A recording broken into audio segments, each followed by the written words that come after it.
THEBOYTRAVIS does streaming on Twitch and on YouTube pia, na anafanyanga reactions za anime na za random videos, and he makes like really cool stuff. You should go check it out. Yeah.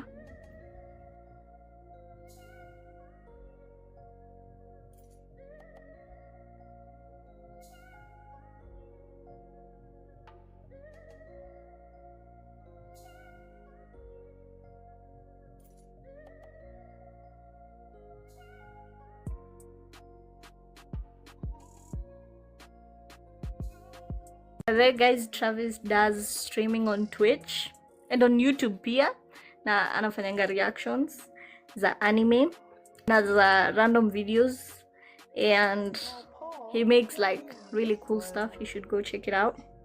Yeah.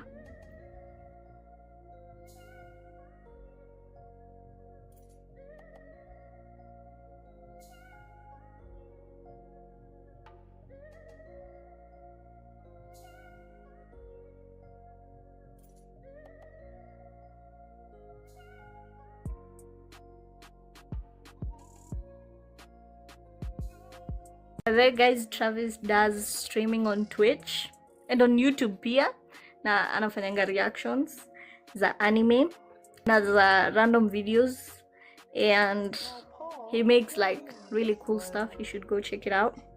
Yeah.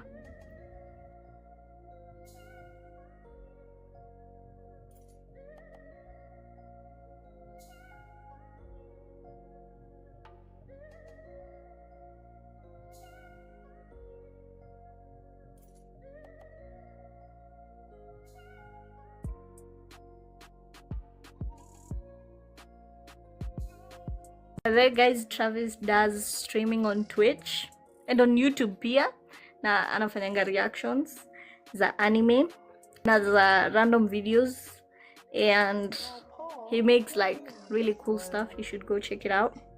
Yeah.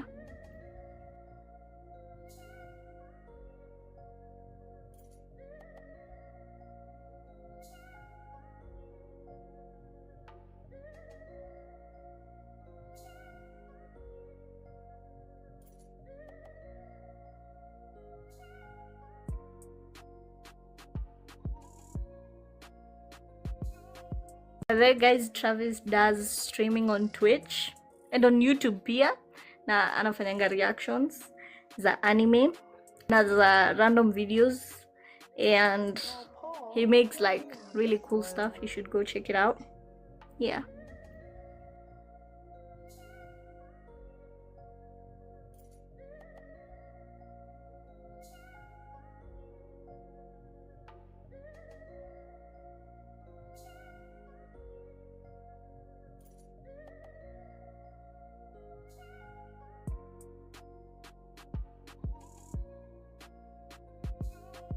There guys, Travis does streaming on Twitch and on YouTube pia, na anafanyanga reactions za anime na za, he makes like really cool stuff. You should go check it out. He makes like really cool stuff. You should go check it out. Yeah.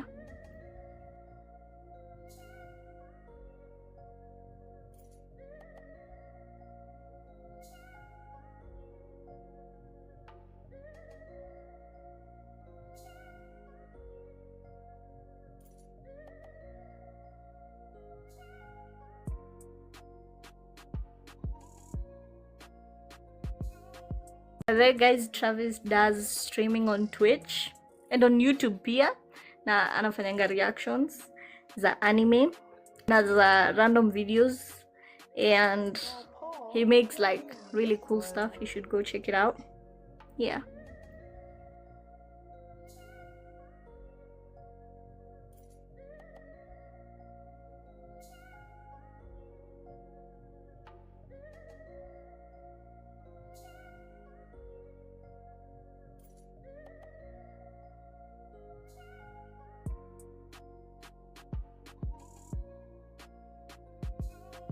There guys, Travis does streaming on Twitch and on YouTube pia, na anafanyanga reactions za anime na za random videos, and He makes like really cool stuff. You should go check it out. Yeah.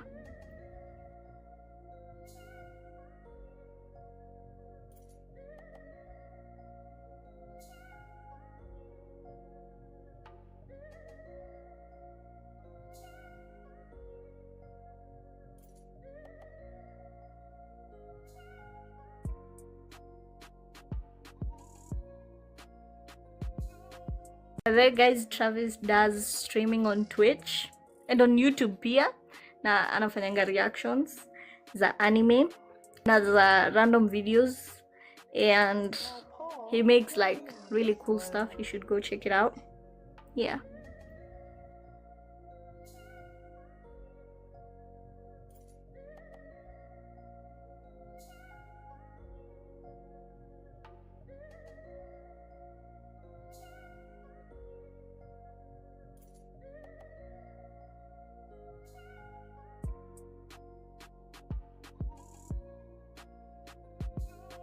There guys, Travis does streaming on Twitch and on YouTube pia, na anafanyanga reactions za anime na za random videos, and he makes like really cool stuff. You should go check it out.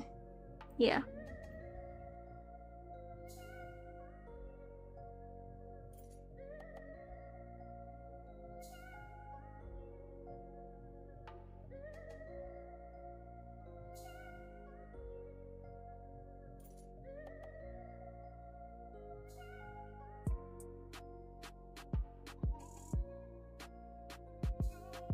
There guys, Travis does streaming on Twitch and on YouTube pia, na anafanyanga reactions za anime na za random videos, and he makes like really cool stuff. You should go check it out. Yeah.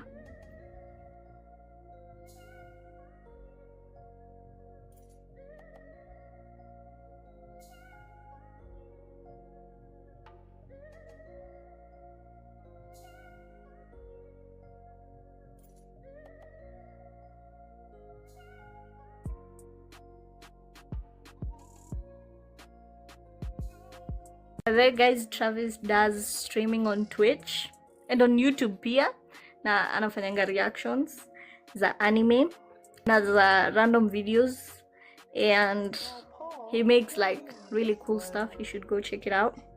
Yeah.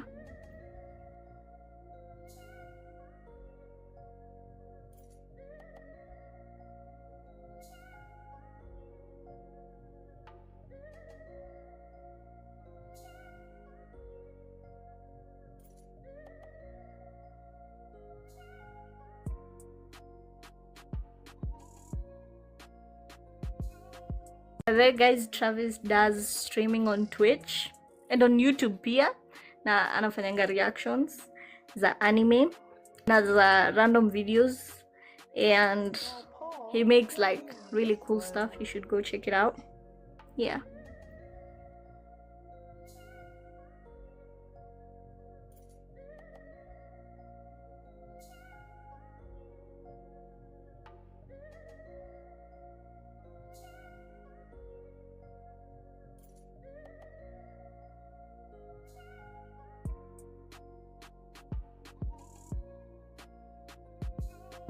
There guys, Travis does streaming on Twitch and on YouTube pia, na anafanyanga reactions za anime na za random videos, and he makes like really cool stuff. You should go check it out.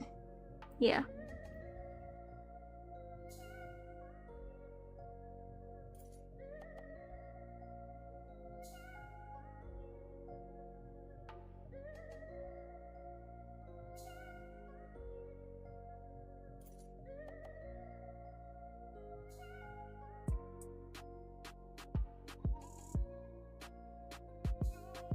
There guys, Travis does streaming on Twitch and on YouTube pia, na anafanyanga reactions za anime na za random videos, and he makes like really cool stuff. You should go check it out.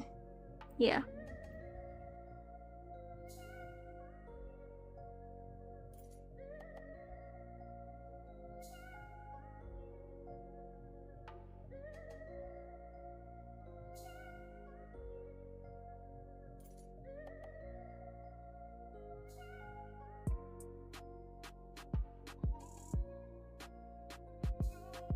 There guys, Travis does streaming on Twitch and on YouTube pia, na anafanyanga reactions za anime na za random videos, and he makes like really cool stuff. You should go check it out. Yeah.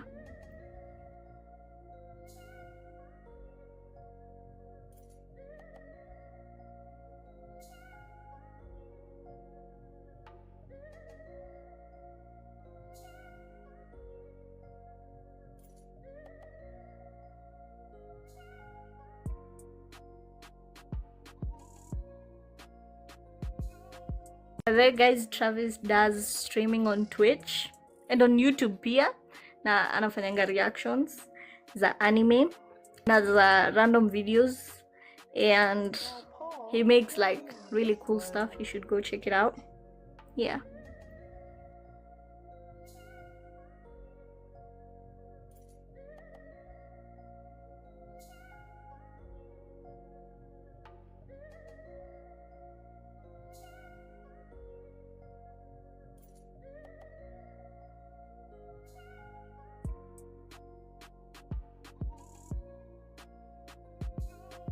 There guys, Travis does streaming on Twitch and on YouTube pia, na anafanyanga reactions za anime na za random videos, and he makes like really cool stuff. You should go check it out.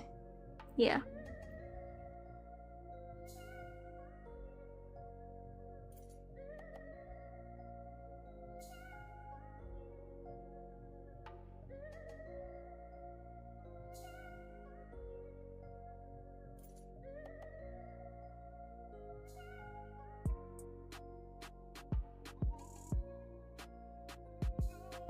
There guys, Travis does streaming on Twitch and on YouTube pia, na anafanyanga reactions za anime na za random videos, and he makes like really cool stuff. You should go check it out. Yeah.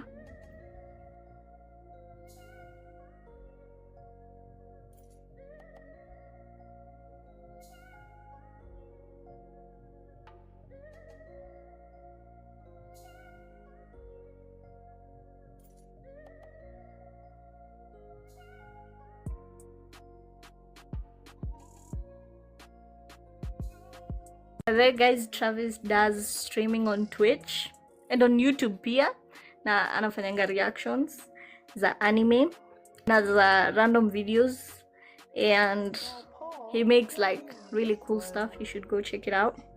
Yeah.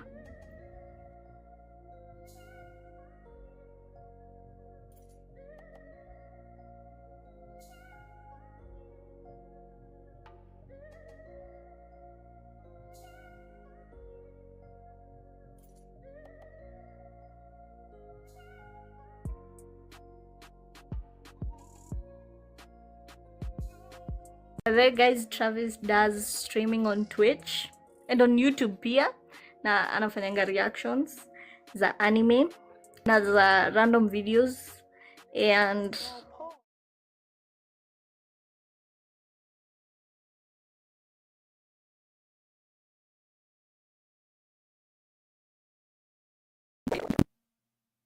what up, chat? Back with another stream, with another stream, with another stream, with another stream.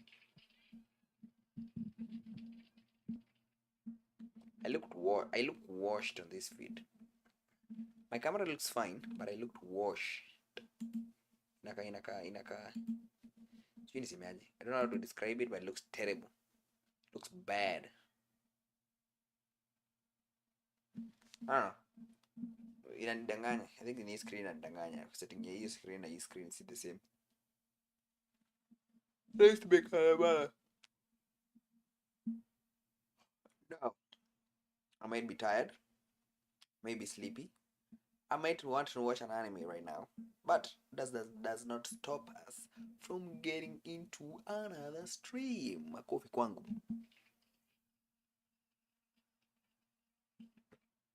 Sasa just leo tutaongelelea nini? We will decide. We'll decide.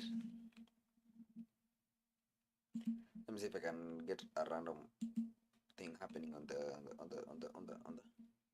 on the thumbnail side of things. So if I can get something random running.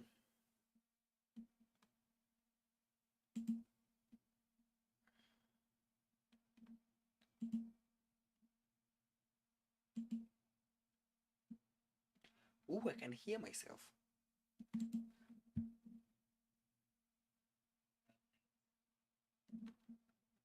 I can hear myself. Noise. Edit video. YouTube studio. Edit video in the YouTube studio. Edit video in the YouTube studio. Oh yes. Yes, chat. Yes, yes, yes, chat. Yes, chat. Yes, chat. Any party suggestion?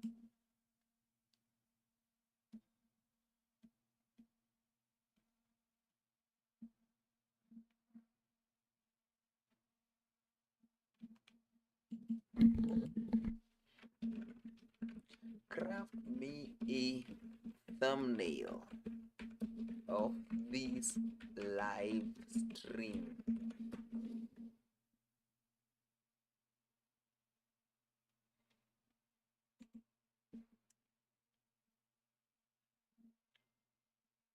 Reviewing my request. It's reviewing my request, chat. Let me see.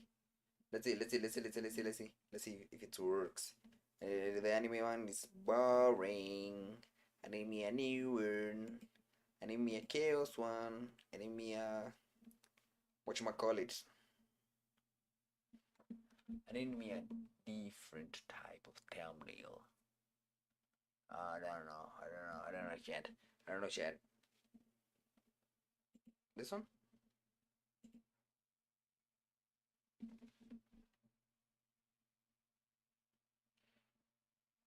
I mean, it's uploading. It's uploaded, but that ain't me. I don't know who that man is, but it ain't me. It is not me, chat. Can we take a minute to appreciate? Ooh. Yes.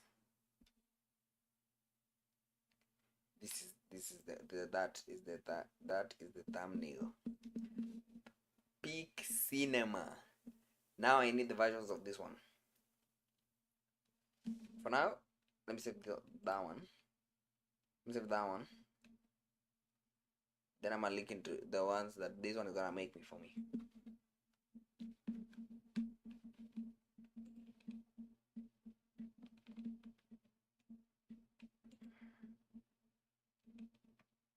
What are my best options? Also, net iko chini leo kidogo ama. Brave browser. Brave browser it's at 66%. 33%. Which means 33%, which means inaweza drop ama inaweza rain. Inaweza gain.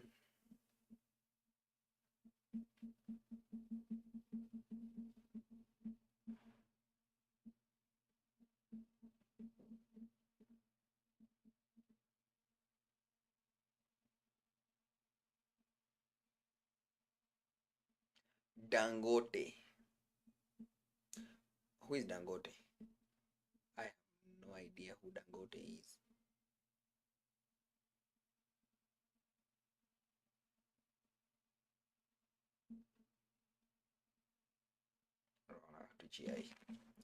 Naona tuchia huko pani.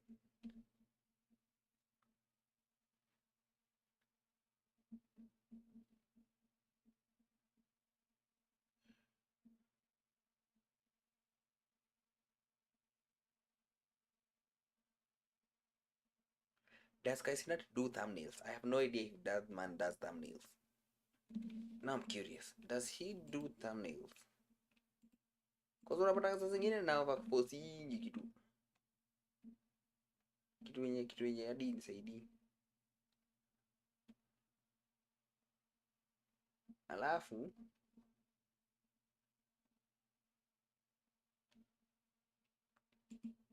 I mean I don't hate that one. I don't hate it. But I don't know who that man is. That man is not me. The AI is doing so much. Doing so much to look like me, but it's not me. That man is not me. I don't know who that man is. The thumbnails are looking insane, but those people are not me. I don't know who them people is. The AI is trying to do the facial expressions, but it's getting me all wrong. The spacing. I have to show this. I have to show this to Chad. Chad, you have to see this.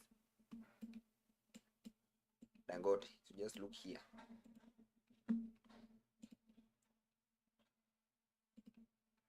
The AI is trying so much to make it look like me, but this man is not me. I don't know who that man is. I don't know who that man is. The hair is correct, even the peel, even the background is correct. It's trying to adjust the face to make the expression, but the face, the nose bridge is too wide. This part here is too wide. That is not my nose. My nose is not, it's not curvy. My nose is branched. It's imeingia ndani hapo kwa nostrils. Number 2. Sasa the eye bags are still there because I'm still tired. But I don't know who that man is though. I can't even lie. But I can definitely use this template. Canva, where is you? I can definitely use this template for something. Let me see if I can get a quick replacement. Wait, screenshot. I'm looking like this. Yes, all mysterious and shit. The boy from Dangote. Looking mysterious. Mysterious. Then you have to have your eyes open.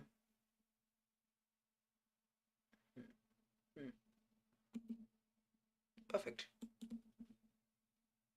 Do not stop streaming. Another one.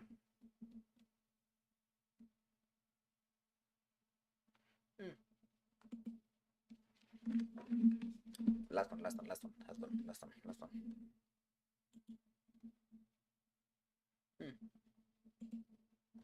Perfect. Where's my camera? Where's you? Just get the thumbnail. Oh, I can also use the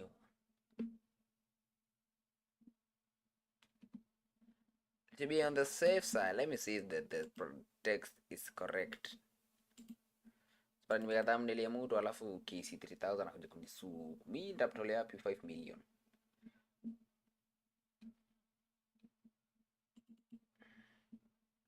Kiste 3 million, ananitafutia 3 million. Mimi 3 million namtolea wapi? Akinihitajia nimtafutie ndo. That says Dreamer University. Damn son. Nah. I gotta use this one. Where's the one I gotta replace that shit. It says Dreamer University. That shit says Dreamer University. Are you serious, my brother? Are we serious, my brother?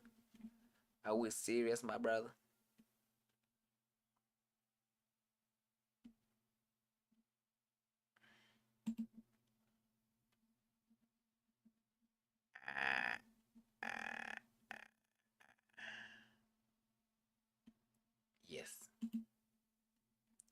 That one is better. That one is way better.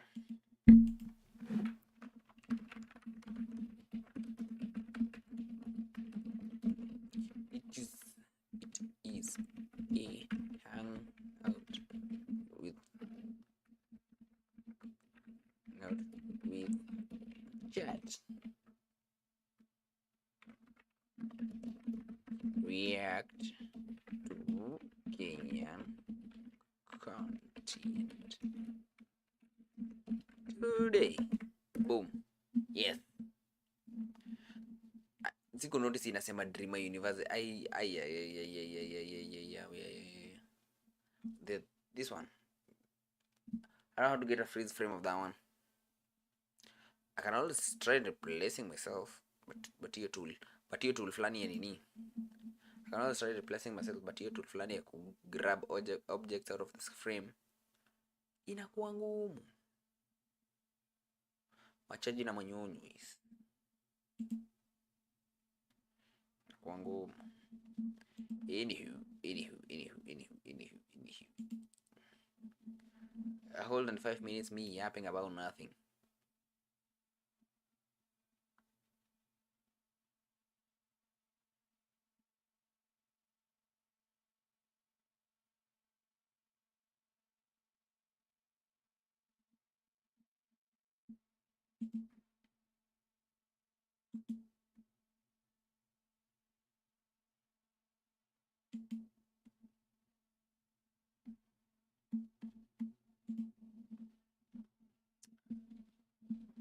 Anyway, what am I reacting to today?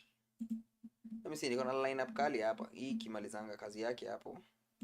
Nilikuwa na lineup kali hapa. Lineup ingine mwejeje.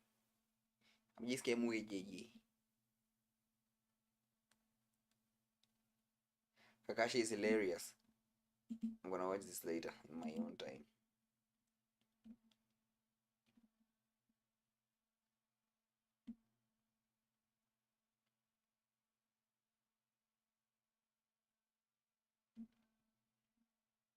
Hizi reactions ni random. What huwezi jua gani ni gani? Can you watch a reaction of a reaction of a reaction of a reaction? That would be weird, nah? No? That would definitely be weird, no? This one is still adding the final touches. Anyway, leo nilikuwa na vitu kadhaa. Hizi nimeziweka on top kwa sababu hizi ni personal time naiona.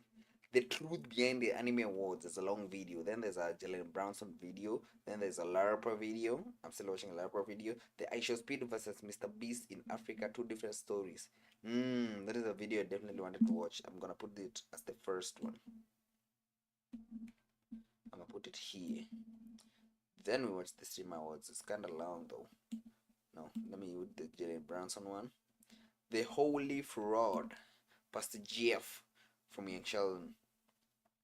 Then the streamer awards. Then the Black YouTube video. Nah, don't really need to watch the Black YouTube video.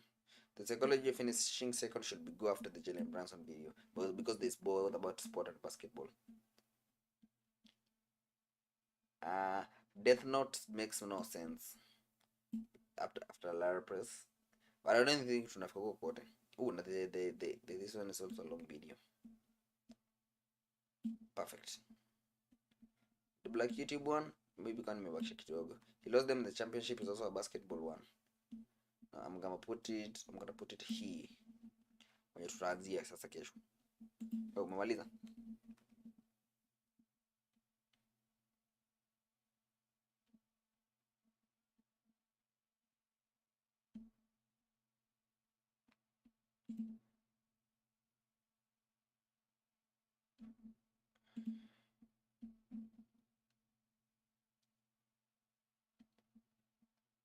Oh, it's the one of these ones. It's one of these ones.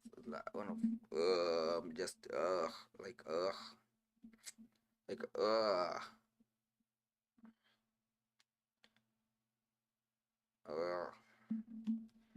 I don't think I can recreate this dumbass face. Ugh.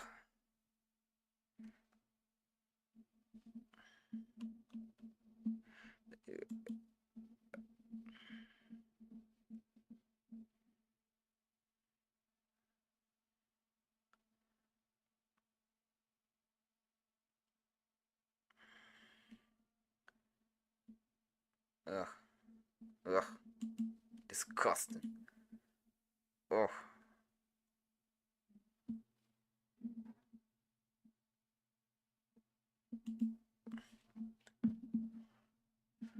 I'm gonna try move it to the side. Do one of these ones.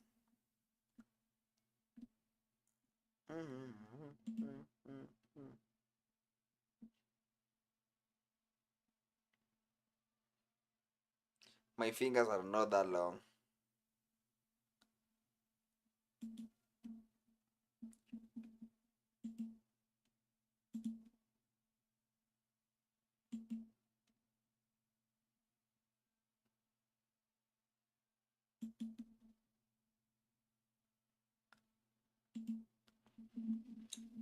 Perfect. Oburu Odinga. Doesn't matter who them people is. Anyway, chat. See your lineup in make sense. One last thing. Pop out chat. Get the link.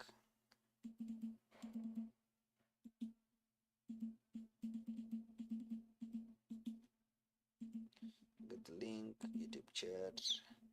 Browser docs. Custom docs. Oh, let's change the chat.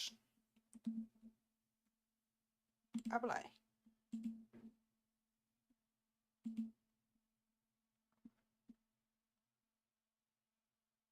It's weird because I'm supposed to just have one chat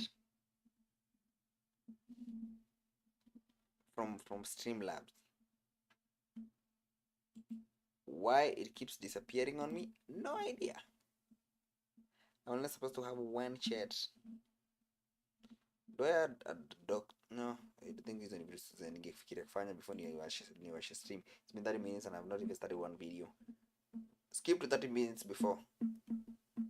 Skip to 30 minutes in every live stream. Skip, like, if you ever watch a live replay of a live stream, just skip to the 30th minute. Hapo ndo hapa na clock in za kuwa serious.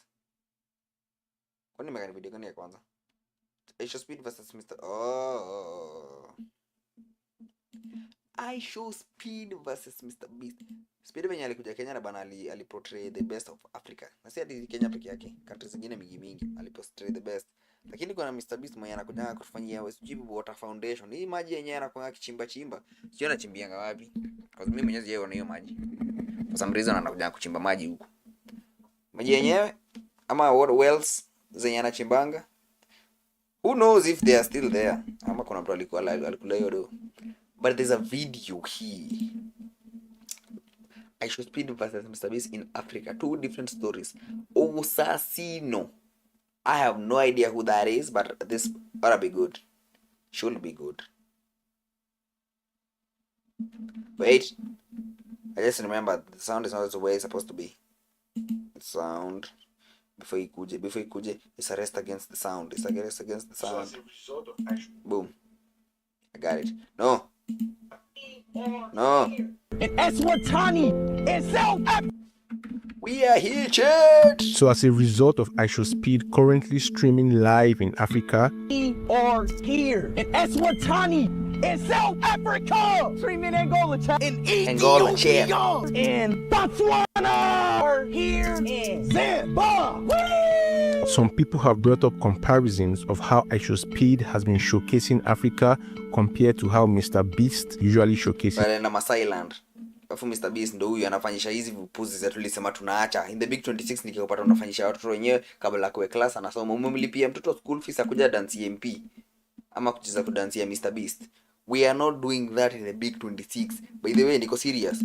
Nikipata pahali I'm going to crash out. Wacha nifike a place of influence and power. I don't know why we do this. Mr. Beast ametoka kwenye ametoka. MP atoka kwenye ametoka. Everybody atoka kwenye ametoka. In the big 26 kwa kila mtu atoka kwenye ametoka, mkuje mpangisha watoto wenyewe fuleni ati wanakuja kudansia mgeni. Wewe ni MP una dansia na watoto wanafaa kwa classroom wanasoma. Wewe unataka watoke nje wakuja kudansia kutoka kwa gate. Mr. Beast, I do not care who you are. In the big 2026 we should stop licking the boots of these people. They do not care about you. Stop licking the boots of these people. Sasa sitaki kujua kama ni Mr. Beast amekuja Kenya. Sitaki kujua kama ni MP amekuja classroom. Especially hizi zinafanyanga kwa wale watu wenyewe hajafanya kazi ya maana. Hakuna kitu amefanya. What is this nonsense that we keep doing, getting the kids out of classrooms just to get them to be care about leaking some person that doesn't even care about them. Amekuja hapa for the clicks and views. We do not care. Stop doing this shit. Mwanafunzi arudi kwa class asome. Stop getting them out of class. Na wewe principal, head teacher na mwalimu wa CRE. I guess CRE, kama si CRE ni Kiswahili, one of those two. I have a feeling in my bones. I cannot this explain. That's how I know that I know. Stop taking children out of classrooms to come and dance for people that do not care a lick about them. Stop doing that shit. It's annoying. Genuinely, it's annoying. So yangu imeenda chat mtafikiri bwana ni kile ni za cabbage kwa sababu we cannot continue like this. This Africa.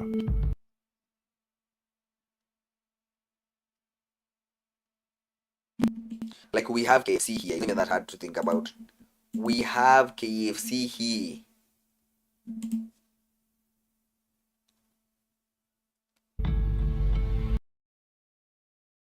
Compared to how Mr. Speed's content in Africa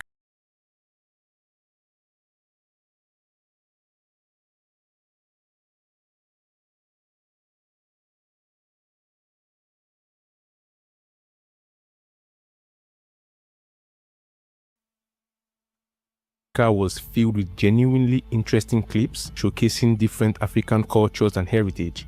He visited places that many people did not even believe existed in Africa because of the beauty and industrial advancements. And in doing so, he helped educate millions of viewers that Africa is far more than the poverty, violence, and corruption. I have no idea how they achieved this.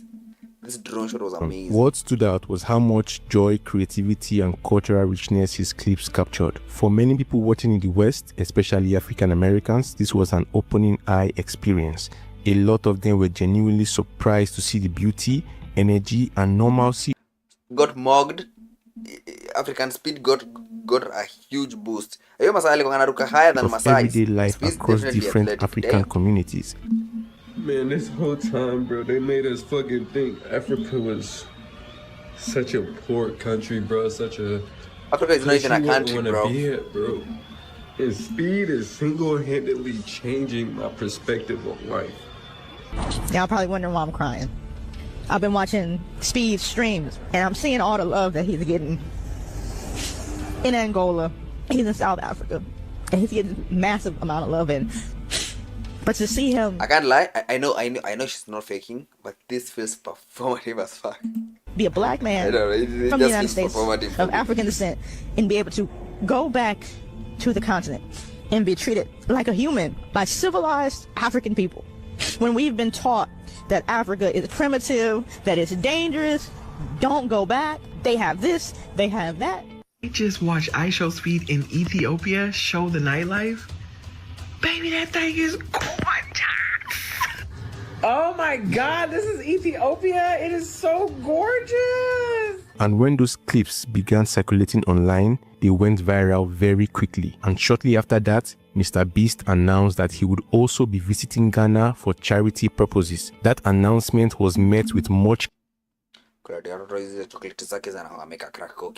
That is not a fact that could be proven, and I do not have the medical or the lawyers to defend myself about saying that shit.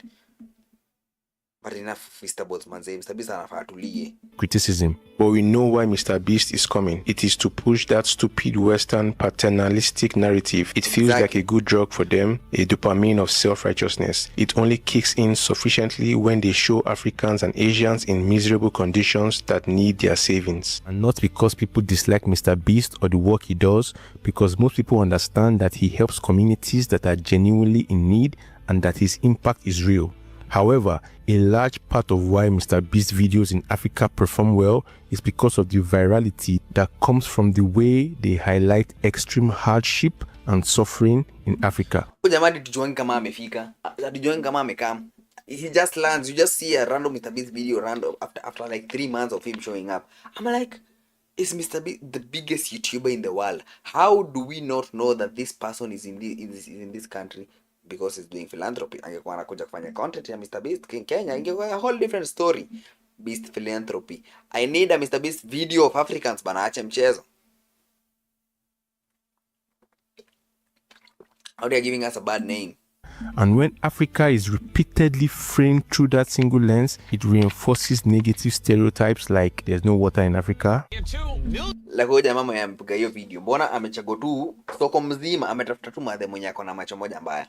Ako na macho moja ya mbuzi. I know, I realize the fact that most of the time Beast Philanthropy ndio inatengeneza videos anakuja anatengeneza Kenya, si ndio? Beast Philanthropy. Fine, because you have to show the negative parts of where people putting their money, that doing the philanthropy part, putting their money is going to a good cause. Sure. But amejaribu kuenda Nairobi National Park kutafutana na lion, anafanya the world. Kuna video fulani alifanyanga na cheetah. I mean, it's content right there. It's right there. But no, we don't even realize that this man is here. We don't even realize that Mr. Beast is in the country. That shit must stop, by the way. Million people all around the world clean water. This village in Malawi now has clean water, impacting over 1,000 people. And that all children in Africa are starving. And with Mr. Beast having the largest audience on YouTube, We literally produce them. there is a concern that his content may unintentionally inform millions of viewers, especially children, about Africa only through its struggles. This further pushes the narrative and idea that Africa is defined solely by hunger, disease, and desperation, which is simply not true, because that is a one-sided narrative. Pushing this negative aspect alone may have contributed to a situation where some African Americans feel disconnected from their African roots, or might just be too ashamed to accept it. The African living in America is ashamed of Africa. Why? Because his history is presented to him by the enemy. That's when he comes even to talk about Africa. He's ashamed of Africa. You'll find a man the other day, I said to him, my brother, you African? I ain't no African. Blacker than me. I wasn't born in Africa. All right.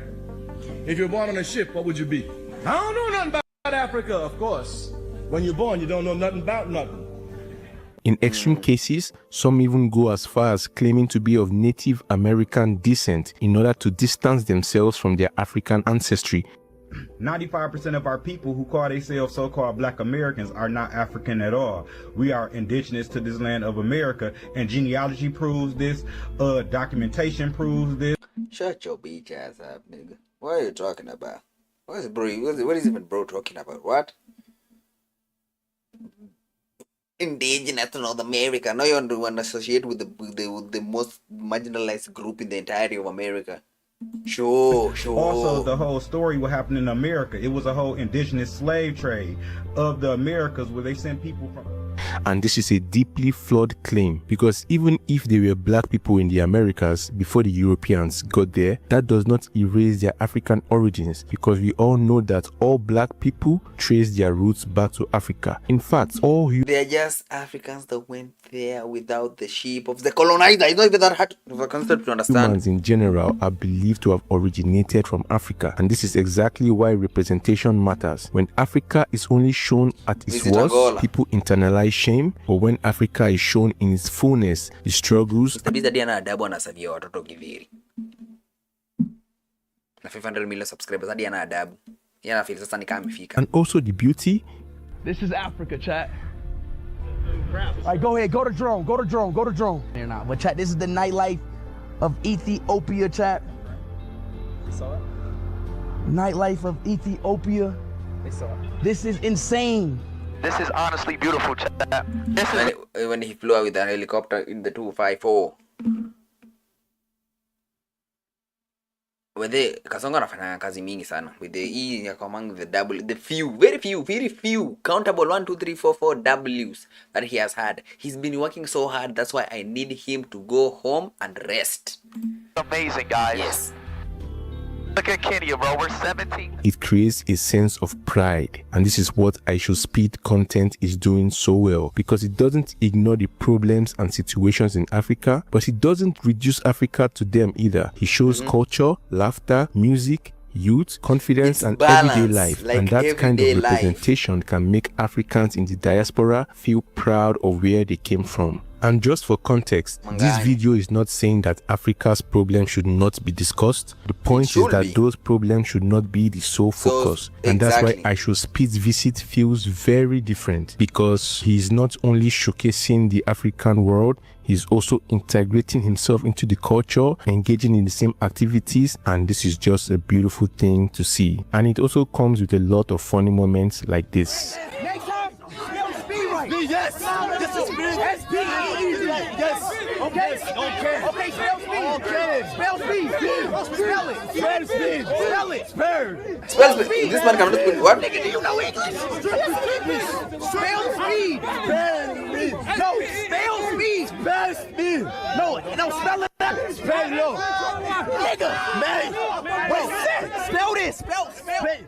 Cipede. Thank you very much for watching the video. The man is very good. This is Cipede. Why is he wearing a t-shirt saying Cipede? Cipede. Nah. He has to be trolling. He has to be trolling. That is definitely trolling. That's a W video though. Let me like it.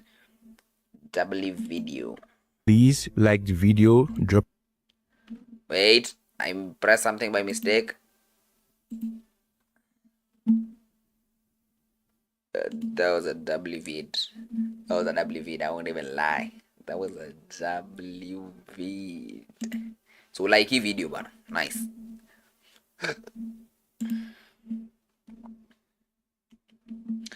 That was a W vid. I won't even lie. Anyway, moving on. Then forever young. I wanna be forever young. In 2022, the Dallas... Hold on. Jalen Brunson, the king of New York City.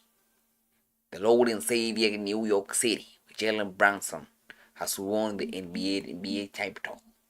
But there's a video here talking about the NBA created a clause to dismantle the championship teams.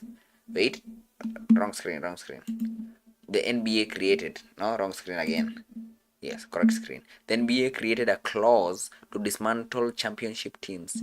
Jalen Brunson found a loophole. Which loophole is this? I wanna see what is this that he did that makes him the greatest, carving their name in history.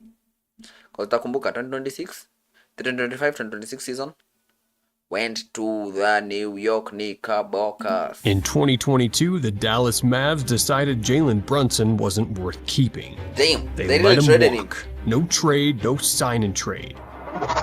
Nothing. There's a chance. Okay. There's a chance. Fire Nico. Nico Harris has been an absolutely dumb manager for the longest time.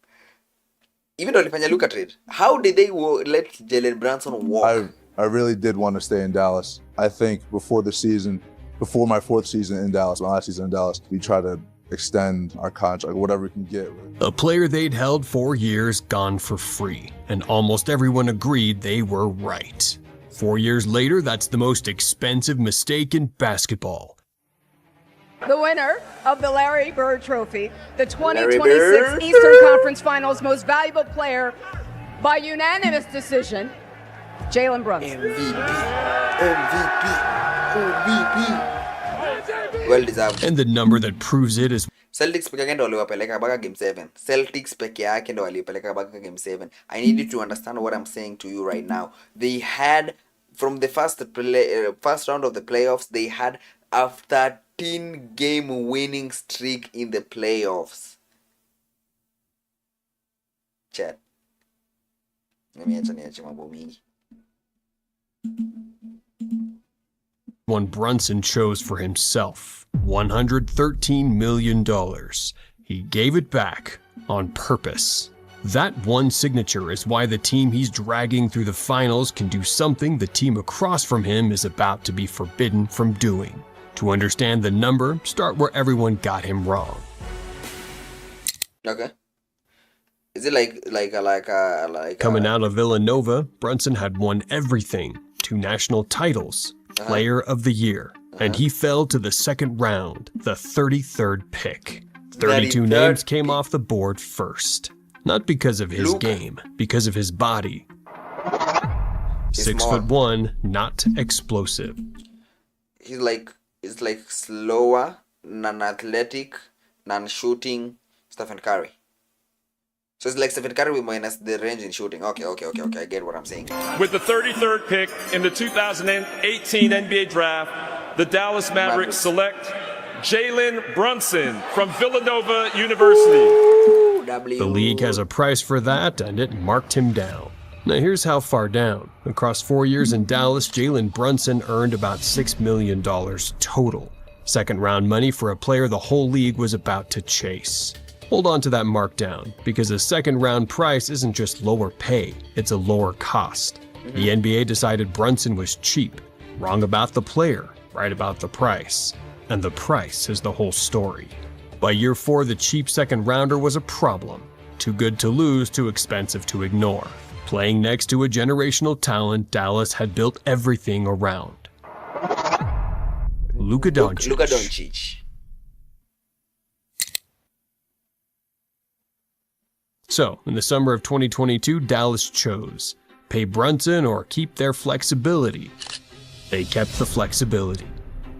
They let him sign with New York and got nothing back. And it wasn't that they couldn't see it coming. The most they reportedly offered to lock him up early was about $55 million over 4 years. And his camp laughed. Our contract, whatever we can get, the most we can get was like 4 years and $55 million.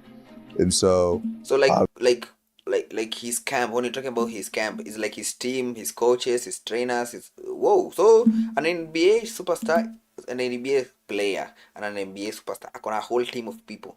His camp, so to say, his lawyers, he's like, whoa, it just clicked for me. Nilikuwa na assuming tu ni freestyle na vitu kazi zingine kama hizo.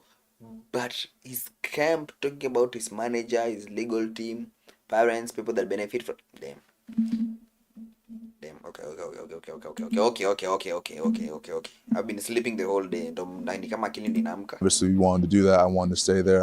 I thought I would be there for a long time, and I liked my role there. It's funny because my agent was like, I mean, you can do so much. You can get more. A year later, New York offered 104. Dallas never got the chance to counter. Sit with what that franchise had. They drafted Jalen Brunson. They drafted Luka Doncic, both on the same floor on cheap deals. The two hardest things in this league to find, already in the building. Today, one of them is winning the finals for New York. The other is a Laker. Dallas has neither. The franchise told itself a story to live with. Brunson was a product. He'd never carry a team. Free was fine. The contract he signed 18 months later makes that story impossible to keep telling. So it's been 3 years since he left whatchamacallit. July 2024, Jalen Brunson was eligible to sign for everything, a 5-year extension worth $269 million. Okay. He didn't take it. He signed for 4 years and $156.5. The difference is the number from the first frame. $113 million gone by his own. This man refused $113 million. This man refused $113 million. I need you to understand this. This man refused $113 million on the table, free for the next 5 years. Isi ati ulipati yangu alafu unapunguziwa kidogo zai. Ni kama ulikuwa unataka unalipangu 100k per month, unalipo 50 tukisonga. And why would he do this? Let's find out. Because there's no way. There has to be a bigger plan than this. Signature. Stars don't do this. The whole history of this league is players reaching for the last dollar. Brunson reached the other way, and the reporting on why isn't vague. It's one word. Here's why it's significant, and we talk about money a lot, and I do get the next extension is gonna go crazy though. Other players' money. I mean, depends. What Brunson did, and I think we're going to see it a lot under this collective bargaining agreement, for the sake of team building, players are going to, especially high level, max level, are going to, and players can do whatever they want. I'm not going to tell what Joel Embiid should do or Kevin Durant or anything. But for the sake of team building and for roster building, sake of that cheap. The NBA built a second apron, a line in the cap. KD is not even going to do that. KD is fanya hivyo. KD in his prime haizi kubali kupatiwa do kiasi. Cross it and the punishments are surgical. You can't combine salaries in a trade. You lose tools to sign players. Your picks get frozen. You cannot aggregate contracts in a trade, meaning that you cannot add DeAndre Ayton and another player and send out money. Your first round pick, which would be in 2032, becomes frozen if you're in the second apron. You cannot use your tax mid-level again. You can't send cash in a trade. And more important, if you're in the second apron 3 out of 5 years, your first round pick in 2032 gets moved all the way back to the first round. Built to do one. What is that jargon? What is that yappy gums moving over that man was going on about? What? Thing. Take a team that's too good and make it impossible to keep together. Brunson's $113 million is what keeps New York under that line. The discount didn't cost the Knicks a star. It bought them a bench. Bridges, Hart, the depth-winning fourth quarters. He paid out of his own pocket for the teammates the apron would have forced them to give away. If you've been here before, you've seen this machine. And the machine has a birth year. 27 years ago, a New York Knicks team walked into the finals against the San Antonio Spurs. An 8 seed, a miracle. The smaller, thinner team and the deeper Spurs ended it in 5. At the end of that bench was a guard who played in the whole series about 10 seconds. One appearance, Game 3, the only game New York won. His name was Rick Brunson. The 2-year-old in the locker room. Nah. This shit has to be scripted. There's no way. This stuff has to be scripted. It has to be scripted. His father lost to the Spurs within 5 games. The second game, Brunson was there. He made a point to convert that. You cannot. It has to be. What? That summer was his son. And here's why 1999 is the year that matters. It was the first season under the contract the league wrote after the lockout. The one that invented the maximum salary. The ceiling. 1999 is the year the NBA started building the machine. The ceiling became the luxury tax. The tax became the apron. Same machine, 27 years of upgrades, one job. Break up teams before they get too good. Rick Brunson was on the floor the year it was poured. His son just paid $113 million to find the one crack in it. So Jalen Brunson, storyline yake ni almost the same na ya Stephen Curry, Stephen Curry the third. Stephen Curry the third. The storyline almost the same. Your father has to be in the NBA. Previously played in the NBA as a role player for you to be an NBA champion, to be considered an NBA champion. How does that work?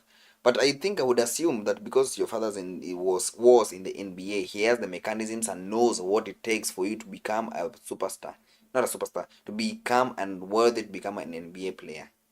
Most of the time, second generation NBA players is usually a superstar when their father was a role player. I'm not sure about a superstar then and his father becoming a superstar as well. I'm not sure. LeBron James Jr.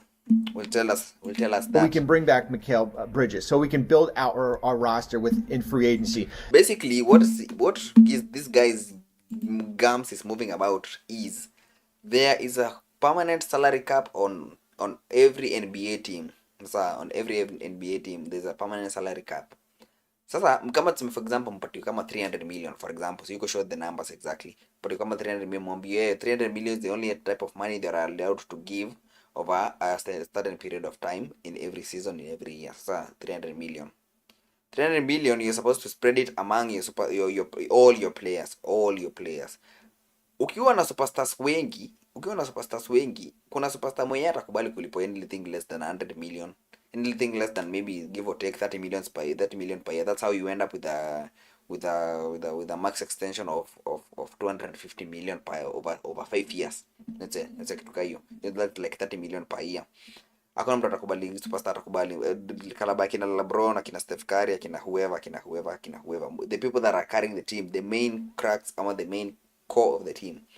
Hakuna mtu atakubali kulipwa hiyo do less than that. So unapata most of the time inabidi utafute superstar alafu role players wenye wanakubali yanakubali kuchukua mita mbili hivyo tukisonga.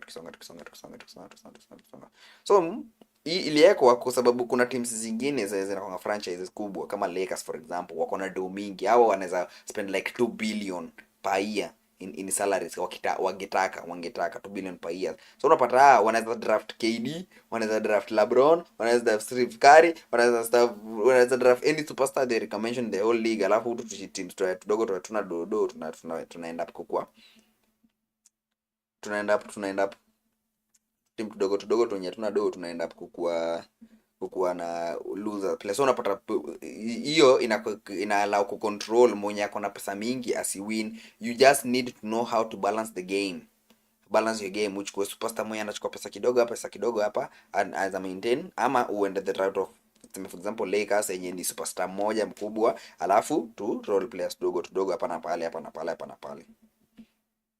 Make sense? Moving on. And not have our pick frozen in whatever 2033, for example, here. And I give him a lot of credit, and I think Knicks fans should give him a lot of credit. Here's the trade-off, though. Okay, now there's always a trade-off, though. Now the part the Spurs don't want you to do the math on. San Antonio is in this finals on the back of Victor Wembanyama, still on a rookie deal. Cheap, the way Brunson was once cheap. But that ends when the Spurs pay Wembanyama the extension he's owed.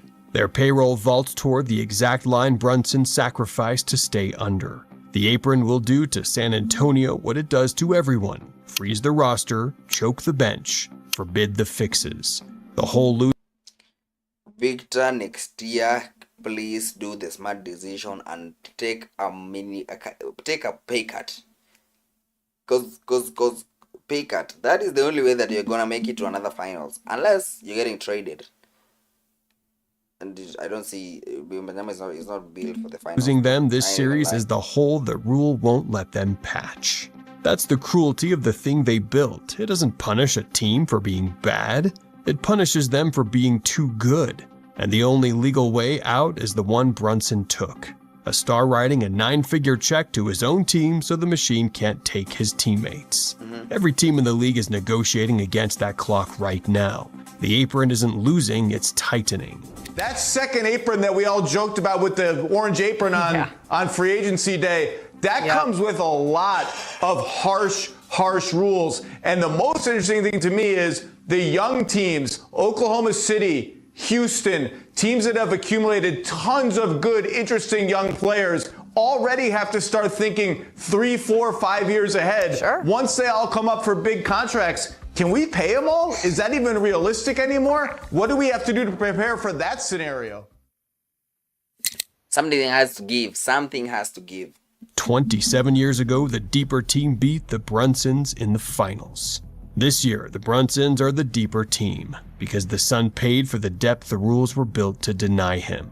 The cheapest star in the building beat the machine. His father knew. His father told him, son, you have to take that cut. You have to take that pay cut. You're gonna make your money from the shoes when you win an NBA title. You're gonna make your money back in the shoes. The salary is not the thing that we are here after. We are here for glory. We are here for history. You are here for the chip. Let me chill. Machine his father lost to. And step back far enough and you'll see what the machine actually guards. That's what the 30 NBA franchises are worth, combined. The apron doesn't protect competition, it protects that. That is 165 with, I think, 12 zeros. That's like $165 billion. Jalen Brunson gave back $113 million to beat it for one team, for now. Which leaves the one question the documents can't answer yet. The same machine has a date on it, and what it does to the next great team is already written into a deal that ends in 2029. The ceiling Rick Brunson played under in 1999 has a name, a birthday, and a victim nobody talks about. That's the next file. If the math is wrong, show us the document.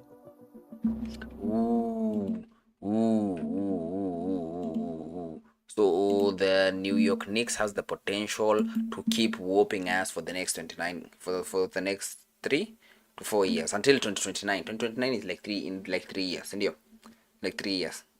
So like, should I switch my honorary allegiance to the Knicks, or Do I believe that Ant-Man can take that pay cut? I don't know.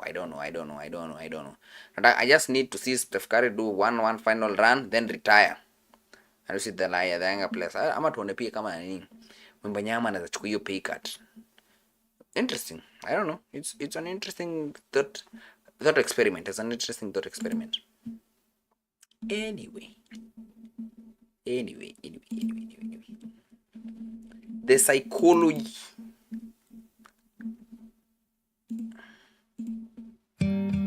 This is Michael Ballack, I'm gonna need you to one of calm the most down complete before I midfielders in yap. football history.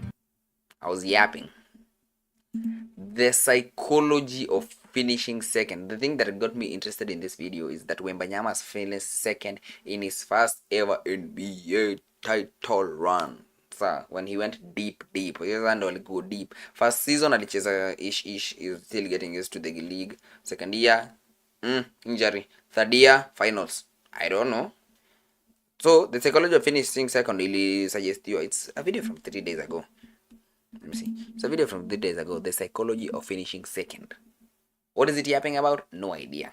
We're gonna watch it right now and decide for ourselves what this man is moving his gums about. Also, leo ni Monday. Mbona Mike Check amedrop episode ya nani? Ama already tuko sasa about him, so lazima kuja asafishe jina. I don't know. Before he upload. How we like my hair? How we like my hair? How we like my hair? I got a thing going on down here. Best who play, rather. This is Michael Ballack. I have no one idea of the who most Michael Ballack complete is. midfielders in football history. Known for his physical presence, long-range shooting, and aerial dominance, Ballack was the engine room for both the German national. Quality ni mbaya ama ni mimi niko zangu? Let me check. Let me just check. Allow me check. 360p, goddammit. I need at least a 720 jamani. What do you mean at 360p? What do you mean?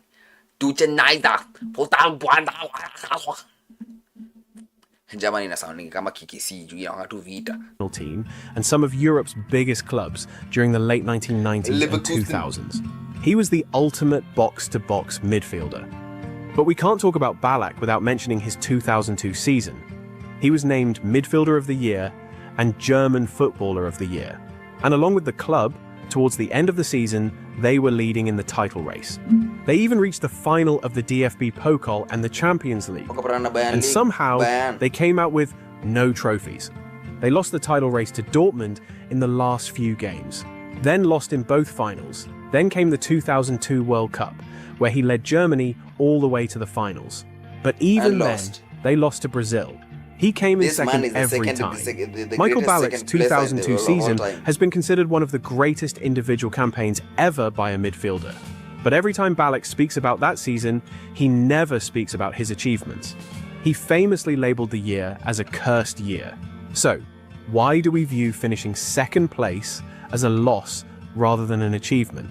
Well, Ballack's story is just one of many. And to really understand it, we can't just look at football, because this isn't a football story.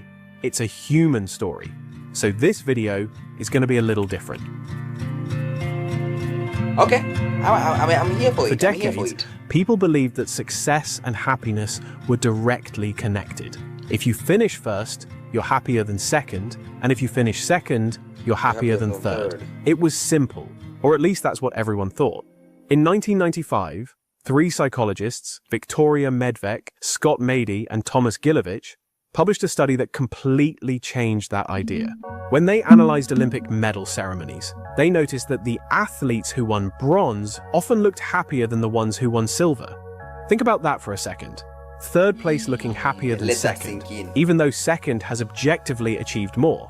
The researchers called this counterfactual thinking, which is the tendency to compare what happened to what almost happened.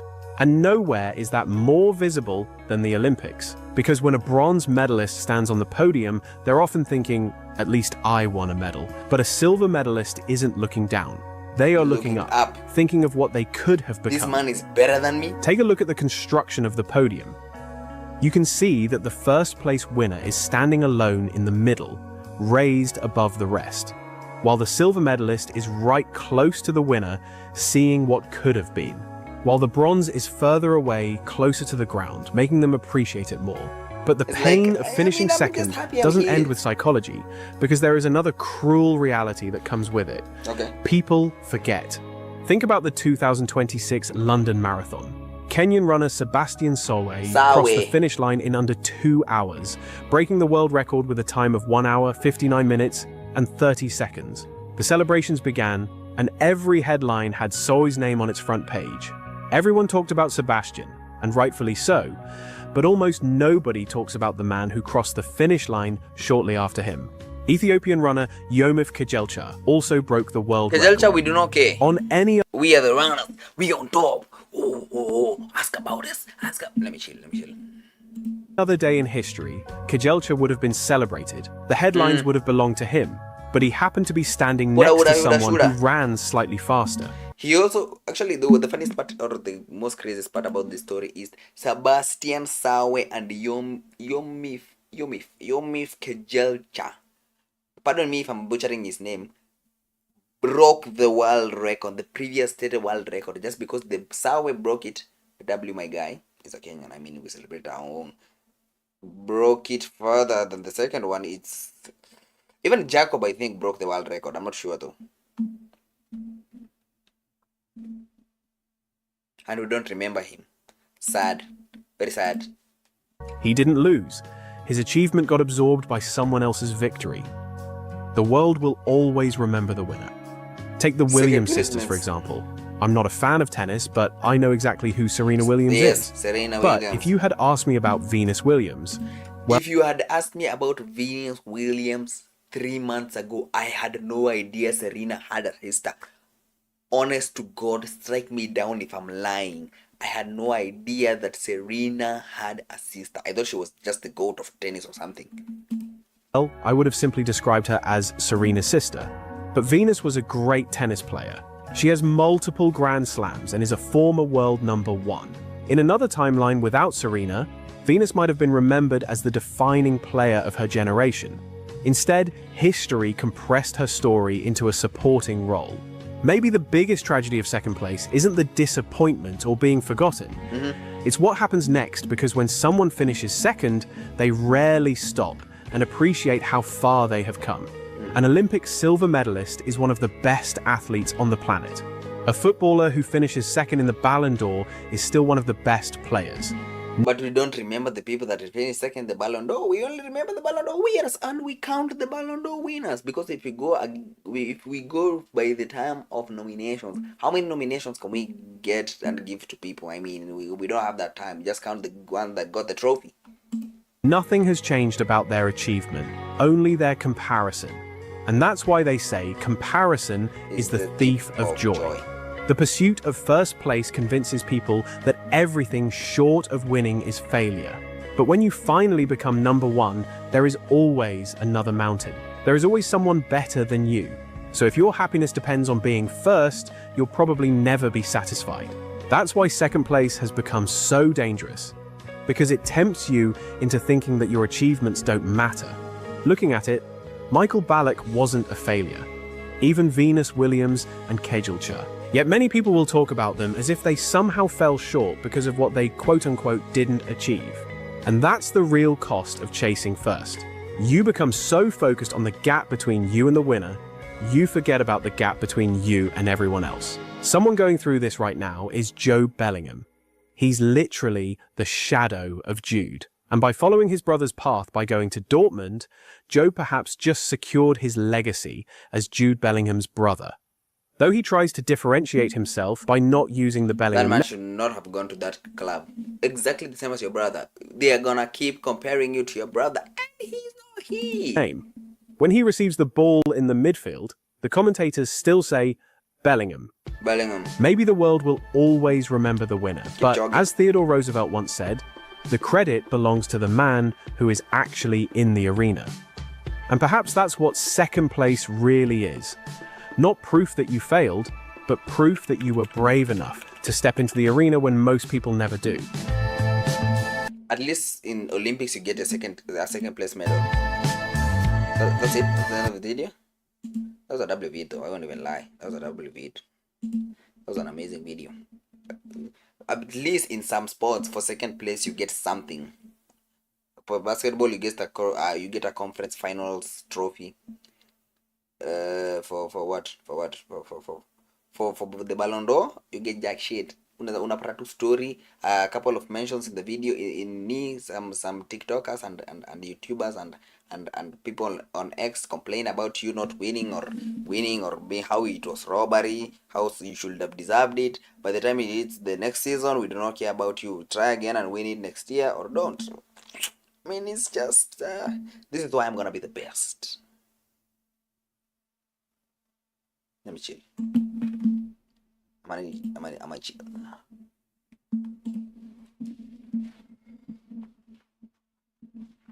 The curse of loyalty. Ooh. I need to subscribe to this channel. Wait, what is this channel? What is this channel called? It's called Curated with a Q. Subscribe. Got me a new subscriber. The hypocrisy. The hypocrisy of Pastor Jeff. Pastor Jeff is the worst representation of a church leader I've ever seen in media and fiction. Because he's supposed to be a goody two shoes, somebody that is supposed to be the person that is holding together the community. This man cannot hold anything together even if you give him glue and a walking one with bladder. Do you know what bugs me the No, but I need my people to see it. most about Pastor Jeff? It's not that he's a hypocrite. The show is full of hypocrites. What gets me is that he's the only adult in Medford who knows exactly what he's doing and does it anyway. Mary thinks she's saving souls. George just wants to be left alone.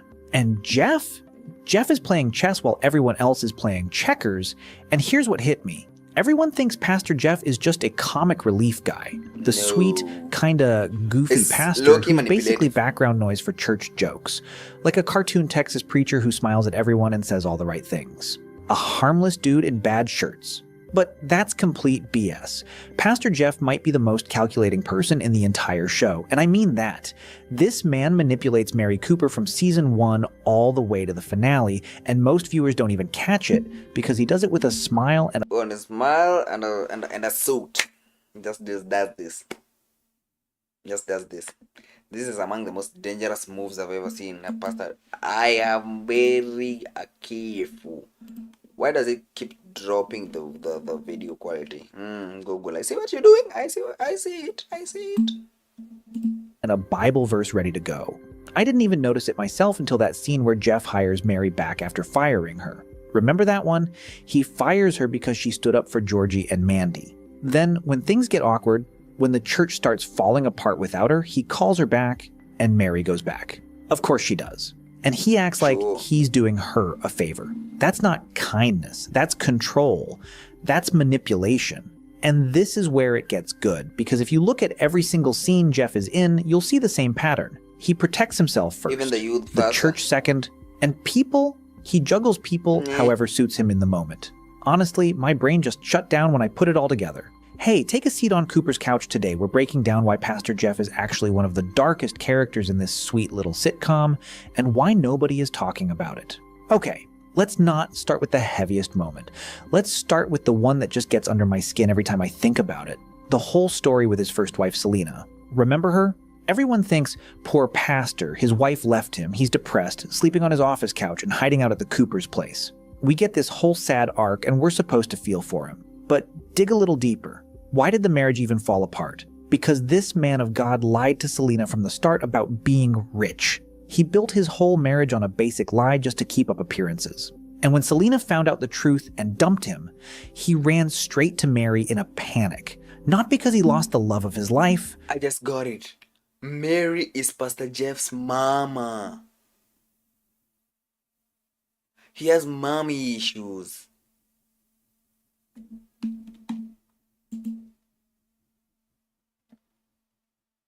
Damn. Yeah, that was fast. Because a divorced pastor is a PR nightmare. He needed to save his reputation. and fast. And look at how perfectly Robin shows up. And you know why things click with Robin? Because Robin is a cop. What better way to patch up a shaky preacher's reputation than marrying a police officer? With Selena, the whole front collapsed and he flipped on the victim mode. With Robin, the status was back and boom, he's the perfect shepherd again. So this whole storyline isn't about a pastor's complicated road to happiness. It's about a guy who picks his image every single time, as long as the image is on the line. And this is the first time the show whispers to us, hey, this guy isn't who he seems. Most people just don't hear the whisper. Okay, now let's get into the thing that really sends me.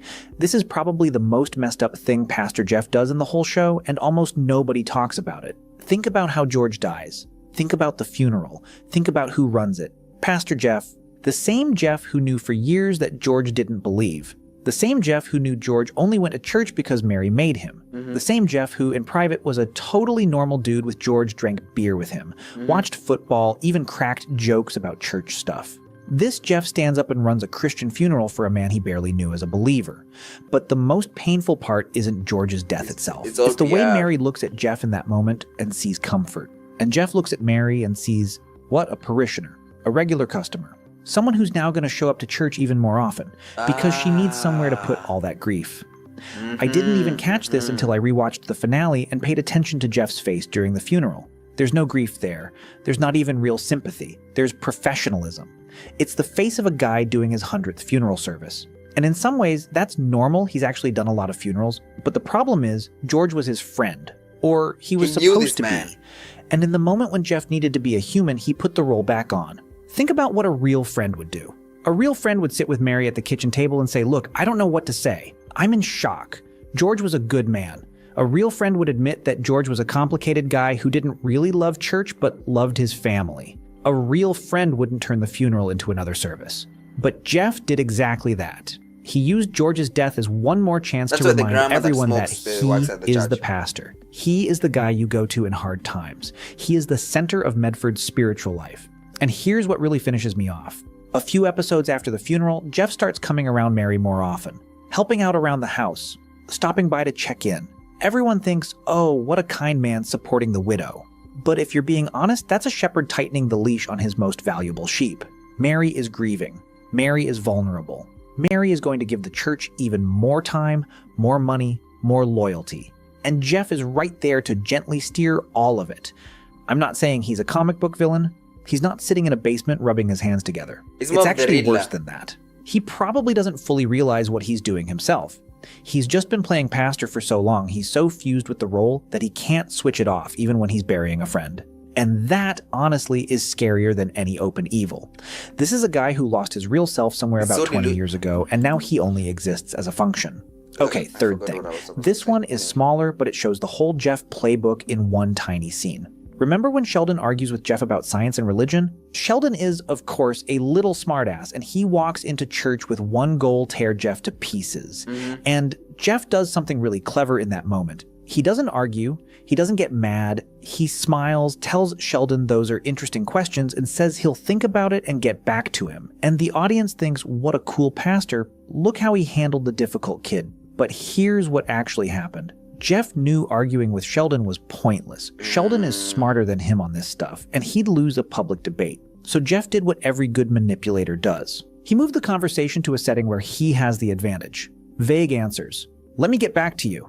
Friendly tone. In that setting, Sheldon isn't a weapon. He's just a kid, and Jeff is back in control. It's a small moment, I know, but it shows you the main thing about Jeff. He's always, always, always looking for the angle where he stays on top. With Mary, that's the job and the emotional dependency. With George, it was a friendship that was never equal. With Selena, it was lying to keep up appearances. With Sheldon, it was, I'll get back to you. And the saddest part is, nobody in Medford sees it. Because Jeff is good. He smiles. He helps out. He says the right things. In a small town, that's enough to make people treat you like a saint. And here's where I'm going with all of this. When you rewatch young Sheldon and pay attention to Jeff, you realize the show isn't really about a little genius. Or, well, not just that. The show is about adults who are all living inside roles they made up for themselves. George plays the tired dad, even though deep down he's way more than that. Mary plays the righteous woman, even though she's living in constant fear. Meemaw plays the fun grandma, even though she's a broken person. And Jeff plays the kind pastor. The difference is, everyone else cracks at some point. George drinks. Mary cries. Meemaw tells the truth. But Jeff? Never. Jeff never breaks character. And that, is the creepiest thing you can say about a person. Because a person who never takes the mask off is a person who has nothing left under the mask anymore. And once you see this, the whole show plays differently. Every Jeff scene stops being funny and starts being a little sinister. Every smile is a calculation. Every sermon is a performance. And you start feeling sorry for Mary, not because she lost her husband, but because the only person she leans on spiritually is an empty suit holding a Bible. The show never says this out loud. It's a family sitcom after all, but if you watch closely, it shows you. And once you see it, you can't unsee it. Pastor Jeff isn't a villain. He's something worse. He's a reminder that the most dangerous people in our lives aren't the ones who openly hurt us. They're the ones who smile at us for years, say the right things, and slowly, quietly make us dependent on their version of reality. Just think about how the pastor secretly baptized Cece behind her parents' back. Anyway, drop your thoughts in the comments. I want to hear what you make of this. And speaking of comments, there are more and more of you. The discussions under the videos are popping off, and every time I watch this, I physically can't always reply to everyone. So if this breakdown hit for you and you want to support more videos like this, hit the join button. Yapping. Moving gums. Every time I watch this Cooper's Couch videos about the Young Sheldon show, my gums cannot move. I have no idea what I'm looking at because it's so detailed. I'm like, it says something, then it clicks for me. It says something else, then it clicks. It says something else, then it clicks. The Pastor Jeff, I was thinking he was gonna go about being a yap and moving gums, but he went deep. Tear that man's soul. Damn. That's amazing, though. How many videos is that? 3. Subscribe. I mean, it's worth it. It's worth it. It's worth a subscribe.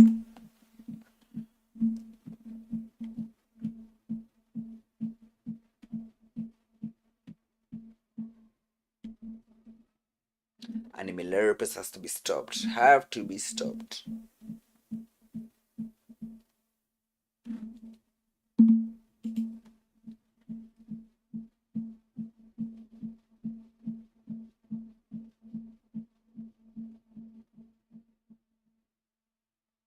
So over the past few years, anime has went from something that was...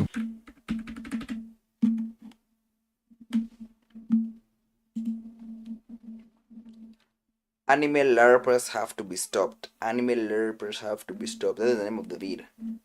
Akina Jake Paul. I think I've made a video. I've reacted to another vid like this, talking about the LARPing in the anime community. I think I have. I know it was less than 720 60 frames. Nice. Play. So over the past few years, anime has went from something that was weird or cringy to completely mainstream and weird if you don't like it. And with that, of course, comes LARPers, which has been the term coined to people who say they're a fan of something when they're really not. So today, Jane Juliet. The Jane Juliet meme, I don't even. Today we're gonna take a look. I'm part of the JJK community, but I do not even understand the Jane Juliet meme, where it came from. I know who it's supposed to represent. I'm always realizing it randomly. Wanna say my Jane Juliet this, Jane Juliet that. At the biggest anime LARPers of all time, and decide who is the greatest LARPer of all time. Okay. Here we go. So of course, the very first LARPer we'll be talking about is Logan Paul, with his very first LARP being with One Piece cards. Now, for those of you who are not familiar with what happened with the One Piece TCG a few months ago, it pretty much just exploded in price. Like, if you go to TCG Player and click on any One Piece item, let's go to this, and then you go to the last 6 months, the prices just explode. Like literally in November, this thing was $600. Now it's pure Bitcoin in 2013. It's, oh my god, $2,700. It's gone up even more. It's kind of insane. So of course, Logan Paul saw this and started buying a bunch of One Piece cards, which that's exactly what these boxes are here. This is major. Hold on. Bro, put his camera exactly where my camera is. For what? I got cases of One Piece. I'm a collector. I'm a collector. Hey, One Piece X and Twitter. and fan pages. They're gonna hate it. Take it away, bro. They're gonna hate it. I heard that. He even LARPs being a collector, which is just funny. He's only here for the money. And that's where this iconic clip came from. Man, I did watch the live action show on Netflix. It was great. Luffy D Monkey. Shout out Luffy D Monkey. Who's Luffy D Monkey? Who is What? Luffy D Monkey? It's Monkey D Luffy. Who the hell is Luffy D Monkey? I do not know who that man is. Luffy D Monkey. Is that one for Two Piece? Yes, definitely that one from Luffy D Monkey. So his name is Monkey from the Luffy clan. So obviously he didn't know that the main character of the show that you're supposed to be a fan of, his name is Monkey D. Luffy. So of course that caused a huge... He said it everywhere he goes. His name is Monkey D. Luffy, and he's going to be the man who is become the king of the pirates. He literally says it everywhere he goes. My name is Monkey D. Luffy, and I'm the man who is going to become the king of the pirates. It's not even that hard. Watch episode 1. Outrage on Twitter, people calling him just a LARPer pretty much immediately. Then on April 21st, I'm sure a lot of you saw this. He made a Twitter post saying, proud owner of the greatest mangas in the world, in my opinion. Then he has a picture of him with his Beckett 9 One Piece Chapter 1 magazine. I think it's a Shonen Jump magazine. And then a Beckett 9.2 of Dragon Ball Chapter 1, which is supposedly spent $550K on the Dragon Ball one. And I can assume probably a very similar amount of money for the One Piece one. But the price wasn't officially released, so we don't know how much he paid for the One Piece one. And of course, Speed replied saying, you don't even know shit about One Piece. Which again is... That is one of the most generational tweet replies in anime history. Damn.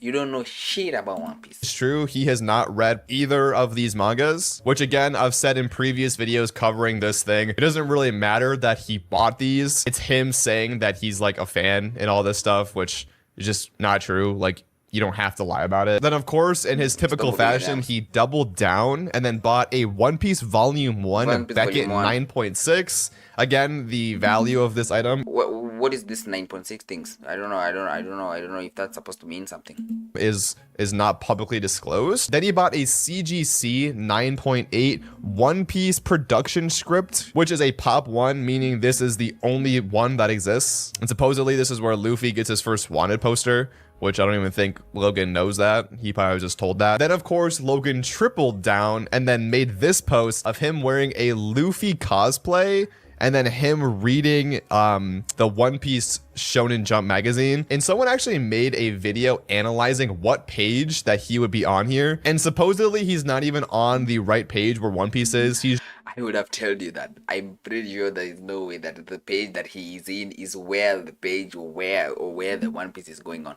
This man is just doing things for the clicks and is doing it for the rage bait. I'm telling you, the rage bait is working on me. I am enraged by looking at this right now. I am enraged. However, I will not give LARPers and billionaires the time of the day. These people have enough money to buy me out. Pause. Why should I give them the emotional bandwidth and my CPU RAM? No. I said play. He's just open to a random page in the magazine right now, which is pretty funny. Recently, as of 1 day ago, Logan Paul on his Impulsive podcast did a section where he does a quick One Piece quiz. So let's see exactly what happens here. In my community. What's the name of Luffy's crew? Straw Hat Pirates. So he gets that one right. What fruit did Luffy eat? The gum fruit. Okay. It was a devil fruit. You got the gum fruit. I believe it was the gum fruit. Who's the swordsman of the crew? Sanji. Rora Nora Zoro. Jesus Christ. Rora. Shut up. The most iconic, the top five character in every person's One Piece list is the one you're calling just back at that point. Just go. Nora Zoro. It's hard to say. What is the name of Luffy's brother with fire powers? So I'm assuming Logan just probably Googled a few things of One Piece or maybe Luffy read has a few chapters, but he did. Bro, it's like, in the sense, it's like Luffy has a brother. Why does Luffy has a brother? Since when? Who's their mom? Who's their dad? So many get to questions. Alabasta because he doesn't know who Ace is. I don't know. I think Logan Paul is going to be hard to top here. Definitely one of the biggest anime LARPers of all time. All right, the next LARPer on our list is actually Mr. Beast. With a lot of the drama starting in December, when Mr. Beast has not seen a leak of One Piece. He's just doing it for the clicks and views. he made a tweet saying, "Should I watch One Piece? I'm scared it's so many episodes." Again, Speed replied saying, "Your life will change." And he said, "Okay, I'm starting now." Now, immediately after making this post, Mr. Beast changed his profile picture to Luffy. Now, obviously, his profile picture is changed back to normal now, with a lot of people getting upset because he says he's only on episode 60, and then he immediately changed his profile picture to Luffy. It's kind of insane to I know One Piece is big, but episode 60 is not enough to have you changing your profile pic. I'm sorry. It's not enough. You have to get at least to Alabasta to have that feeling of like, damn, am I really watching the greatest show ever? immediately change your profile picture to an anime you just started. Now, do I really think that's LARPing? No, not really. I think the situation exploded a lot more than it really should have. He was just asking if he should start One Piece. It wasn't really LARPing, I guess. Now, in January, he did like an interview video with Jason the Ween, and then anime came up in conversation. And then to reply to the drama, he showed a list of all of the anime that he's seen, with Naruto being on here, Attack on Titan, Hunter x Hunter. Like, he's seen a good amount of anime here. And if he's seen AOT twice. Let me see this list. No. You know, people be doing too much, thinking that we will not sit down and analyze. It's another weed for the unemployed. Naruto, Code Geass, Frieren. Ooh, W Pool. Steins Gate. Ooh, W Pool. AOT twice. Hunter x Hunter. You're supposed to have an X right there. It's not looking good though.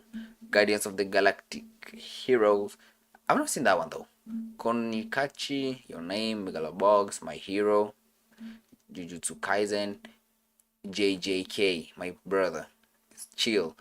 I'm pretty sure this feels like it's been googled. This is the top 10 list you get when you search list of anime. Gundam Iron Blood though. Ooh, Cabaneri of the Iron Fortress, Elite Pool.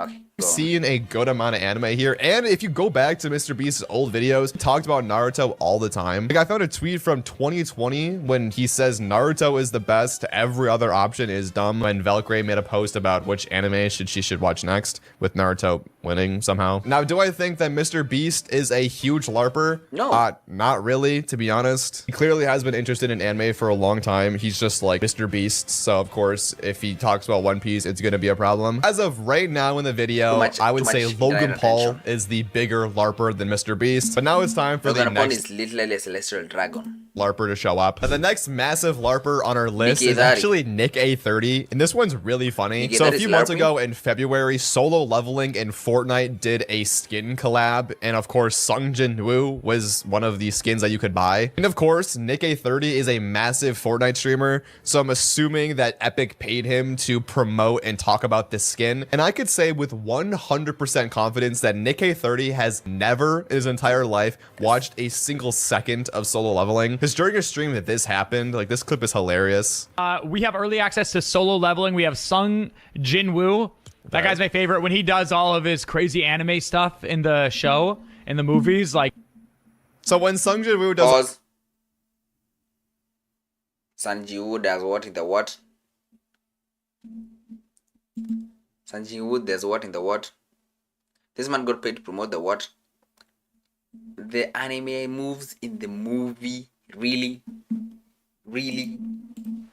All his crazy anime stuff in the movies. Yeah, I love that too. That's always good. It really makes my day. Makes my day too. Of course, you got the edit style, the battle ready. I mean, that's common in his TV series. We always see him battle ready. What? Okay, let him slander my goat. I'm subscribing for his Blood page. Red Commander. I memean, this guy is the most scariest villain of all time, and especially his Shadow Igris style. I mean, very intimidating when he went up against Chahae-in.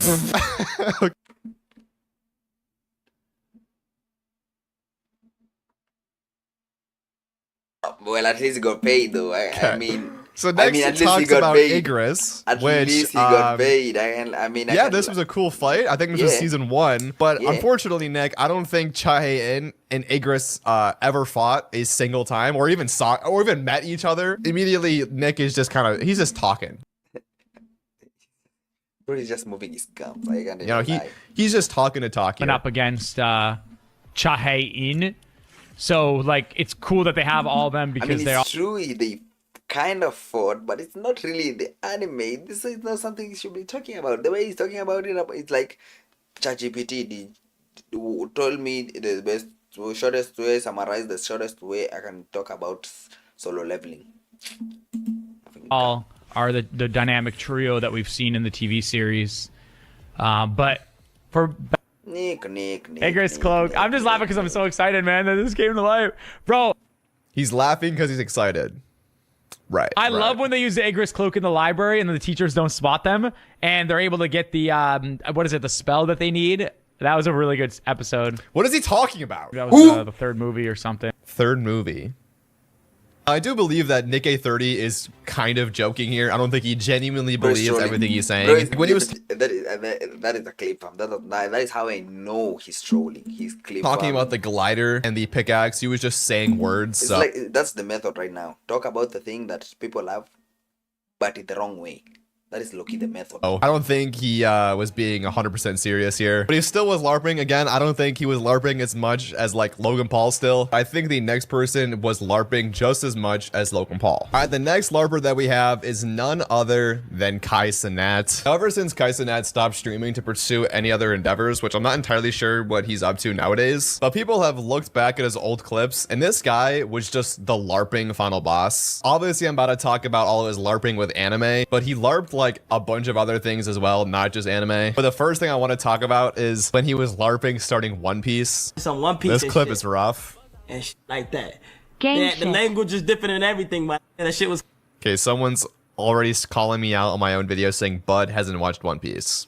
Right. I was, bro. So this is what happened. So boom, right? So this is Captain, right? This is old private. I said private. This old pirate that everybody hated because they would steal. They would do so much bad. They would be stealing and all that shit. And then, is he talking about Roger? What? Or Axe Hand Morgan? I think he's talking about Roger. the nigga died, right? The got killed in front of the whole village and town, the whole town. Okay, so he's talking about Roger, and this was shown in the opening scene in the anime. It's literally the first scene in the entire series with We Are. It's the opening. I was like, yeah. Bro did not get past wealth, fame, power. Gold Roger, the King of the Pirates, did not get past that because that is the first thing we see in the first frame. The entire show. Yes! It's the first panel that is drawn in the manga. Yes! He got killed and then I fell asleep. What? The Roger execution is literally in the opening in the first 10 seconds of the show. Or has he already been watching One Piece and he's around Logtown, which I think that's when the Roger execution gets shown for the first time, which around like episode like 48, maybe 50. I'm hoping that he is like farther into One Piece and he didn't fall asleep within 1 minute of watching the show. Oh my God. Jesus Christ. It's not even the only time that Kai's LARPed One Piece. There's also this iconic clip, which is just hilarious. I watched a little bit of. You watch One Piece? Yeah. You don't. It's too long though. Hey, what last episode you Bana call out that shit immediately. What just happened? What last episode you was on?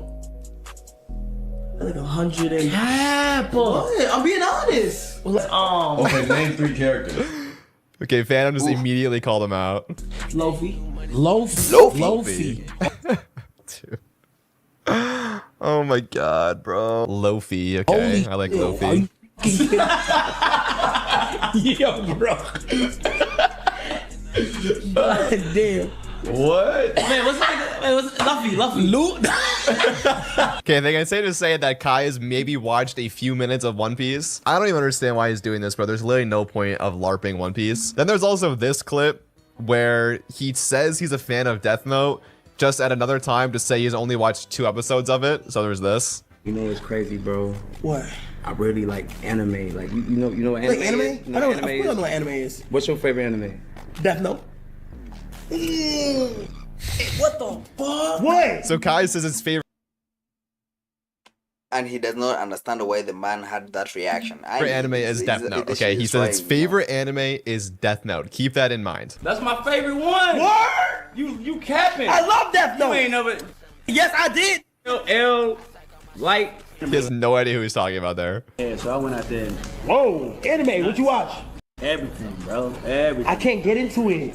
Really? Why not? Okay, to be honest, what have you watched? I watched Death Note. I really like Death Note, but I watched like 2 episodes of it. Death Note is cool. But so he said his favorite anime is Death Note, and then he's watched 2 episodes of it. Brother. If you ask me, I think Kaisenet is up there with Logan Paul levels of LARP. Now, I made a tier list with everyone here, so we're going to rank everyone that I just talked about. S tier being... Guy, from Guy's perspective, it's not he's doing malicious, he's just trying to be cool and fit in. Why? You are literally a millionaire. There's nothing cooler than having money. Why would you want to do that? Yeah, it's pretty much harmless, but it's the corniest shit I've ever seen. That's all. Logan Paul is trying to grief and get money out of it. Nick got paid, so he started yapping and moving out of the gums. Then eventually started clip farming because he was like, nah, I can't even...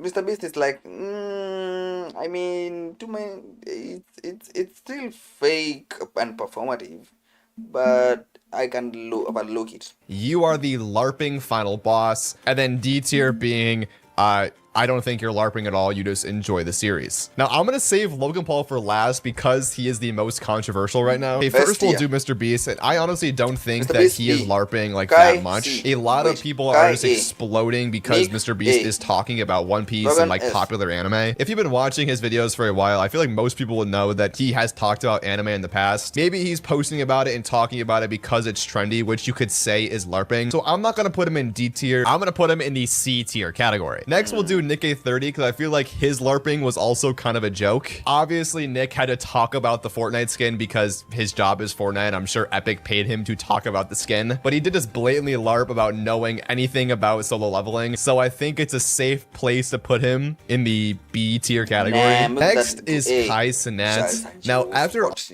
what? all of those clips that I watched, I would say Kaisenet is a certified LARPer. Not even with anime, just like with anything. If you watch any of Kai's old streams, he always just kind of like lies to sort of fit into his environment when he's not a fan about like anything. Now I completely understand like his mindset of like trying to like fit in with the people around him. Like that's just kind of human nature at this point. So I think it's safe to put him in the S tier. Next is Logan Paul. This guy is the final boss of LARPing. If you just look at any of those clips, like he bought One Piece cards solely because of the market going up. He called Luffy D Monkey. He didn't buy the One Piece manga and the Dragon Ball manga because he likes either of those series. It was just because he thought he could make a lot of money off of them. Now, what makes me upset about the situation, and I'm sure it's the same for a lot of other people, is the only reason Logan is buying any of these One Piece and Dragon Ball and what anime related stuff is because he wants to make money off of it. All it is at the end of the day, and he's just kind of just going all in on it because it's getting traction. It's making people upset. That's what he wants to do. He wants to make you upset. So I guess me making this video is also what he wants. But I think it's a disservice to put Logan Paul in the S tier category. I think I'm gonna make an entirely new row called the double S category, and we're gonna make it like a nice bright blue. And we are putting Logan Paul in the double S LARPing category. So here's my LARP tier list. You guys. That is the easiest tier list to make. And I have not been recording this whole time. No, it's fine. This video is boring as fuck though. I won't even lie. And I've already done a video like this before. So it's fine. Damn, I'm really burnt out. Why am I really burnt out these days? I don't understand what's going on. I just feel tired all the time. I'm just tired.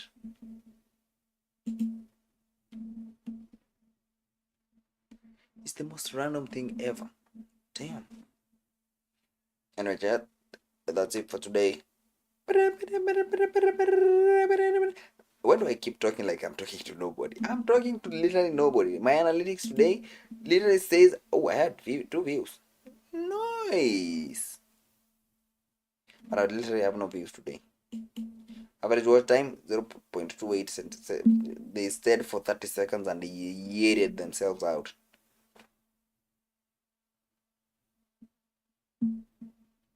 Sad existence.